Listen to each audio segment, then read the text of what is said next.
In this video, I'm going to give you a really practical way of looking at your pedal board. If you're a beginner and you want to know what pedals to buy first, this video is going to cover that. This is what I use for like 97% of the gigs. I will say that there are other channels that really do some really focused pedal stuff that may be a little bit more in depth than me, but these are the pedals that I use and the order that I use them in.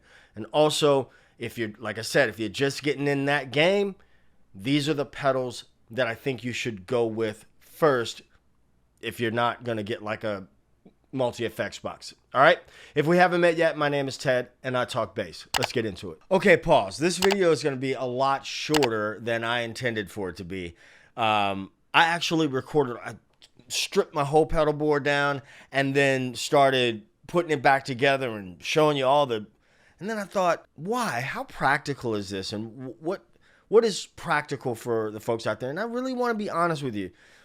Before you go to buying pedals or any other piece of gear, like really think about why you want that piece of gear.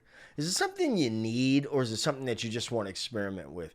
You know, the pedals that I use, they're very bass player specific pedals for the things that I do. If I were playing with, you know, an original touring artist and they needed, you know, a very specific set of sounds, it's a case by case basis. I have a lot of pedals that I just don't use. So this is the lens that I am coming from in this video. And I'm going to tell you right off the bat, I'd love for you to watch the entire video, but here it is: a tuner, an octave pedal, an envelope filter, and a chorus. Then a compressor. I would get those pedals first if you're just in bass player world, not composer bass player world where you're, you know, doing all the, you know, Michael Manring, that type of stuff. Okay, so keep watching. I'll show you what's on my board and the order that it's in. You can ignore this pedal right here unless you are playing multiple instruments.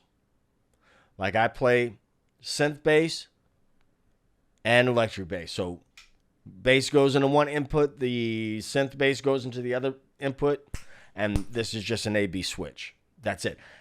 Tuner pedal. If there's going to be a pedal, if you want to get a pedal, the first one you need to get, in this man's opinion, is a tuner. But if you get a tuner all by itself, you know, then you got a pedal and extra cable management for no reason. The next pedal I would get to live in bass player world is going to be an octave pedal. I put my octave right after the tuner. The octave gets the cleanest sound possible, the cleanest signal possible.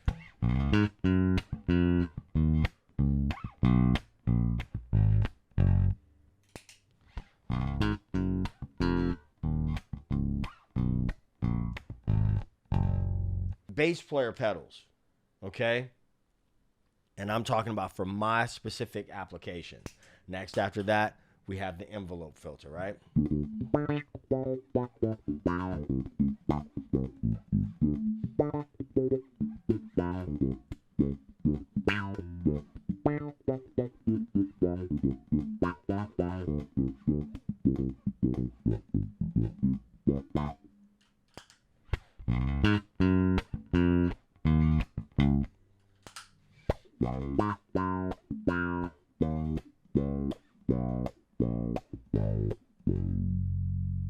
Okay.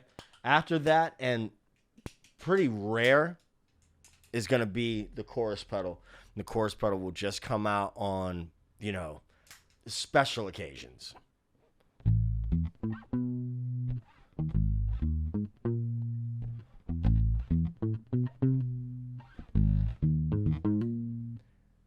And truth be told, I played I Can't Help It, Michael Jackson, this weekend a couple times, and I used synth bass, right? So you got to think about like what your application is. If you're just the bass player, you're just playing bass, this is the basics. the basics. If you're playing with an original group that, you know, I don't claim to be a big pedal guy, but people have asked about my pedals, and this is what it is. Everything that's on this, with the exception of this, is linked below. Doesn't cost you anything extra. I use the Pedal Train Nano because it's perfect. I do use a one spot. The one spot, I've never had a problem with it. Not in the US or abroad. Have had to use adapters, but it's sturdy. It hasn't affected my sound or anything like that. So, I dig that. This is the basics.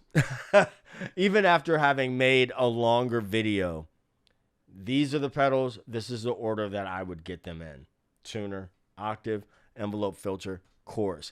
And if you want to check out guys, Ian Martin, Allison, Yannick Guazdala, there's so many channels that go really down the deep end of the pedal world, and they're a lot more knowledgeable than I am. But as far as this, now when a really good synth pedal comes out, that I like playing synth bass. But there's times when I don't want to necessarily bring it. I use this stand. This stand is super heavy. If there's a pedal that comes out that is a really practical, like I'm going to get some use out of it, and it's a really practical, passable sound, we'll rock with that. But there it is. So that's my really practical mini pedal board setup. Not a lot going on there. And I'm going to call on the community and ask you guys, are you a pedal guy or girl? What are you using? Leave them in the comments below. Let me know what pedals you're using, why you're using them, what order you bought them in, how do you have them set up on your board, and why. I really want to know, and maybe what you share in the comments will help somebody else.